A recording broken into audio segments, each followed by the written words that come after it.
지난 1996년 상하원 선거를 앞둔 미국에서 현역 의원 47명이 은퇴를 선언했습니다. 대부분 재당선에 문제가 없었고 의정 활동도 활발했기 때문에 그들이 남긴 퇴장의 변에 이목이 쏠렸죠.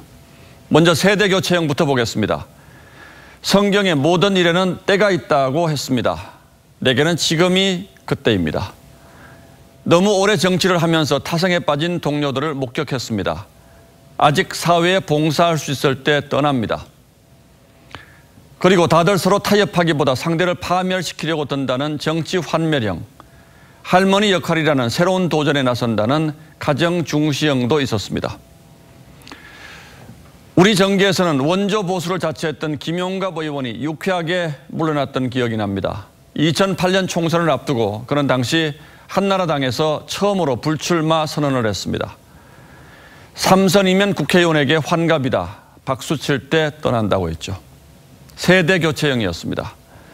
그는 국회 앞에서 이렇게 만세를 부르며 나는 이제 자유인이라고 외쳤습니다. 임종석 전 대통령 비서실장과 한국당 3선 김세연 의원이 불출마를 선언했습니다. 두 사람 모두 여야에서 입지와 신망이 두터운 인물들입니다. 그래서 결단의 배경은 많이 달라 보이지만 파장이 적지 않습니다. 특히 김세연 의원은 자신의 소속 정당인 자유한국당을 향해 생명력을 잃은 좀비 같다. 존재 자체가 역사의 민폐라고 했습니다. 더 나아가 당을 해체하라고도 했습니다. 그 발언의 배경에 여러 해석을 달고 불쾌하다는 반응을 보인 의원들이 적지 않다고 합니다. 하지만 보통 국민들 가운데는 고개를 끄덕이는 분들 역시 적지 않을 듯합니다. 민주당의 사정도 크게 다르지 않습니다. 지난 조국 사태에서도 청와대를 향해 제대로 된 쓴소리 한 번 낸 적이 없습니다.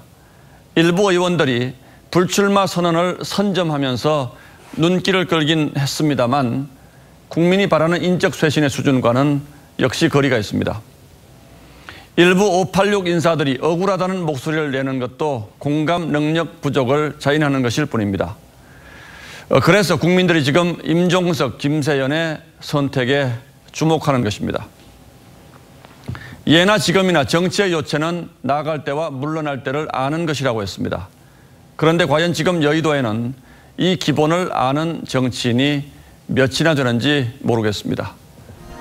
11월 18일 앵커의 시선은 박수 칠 때 떠나라 였습니다.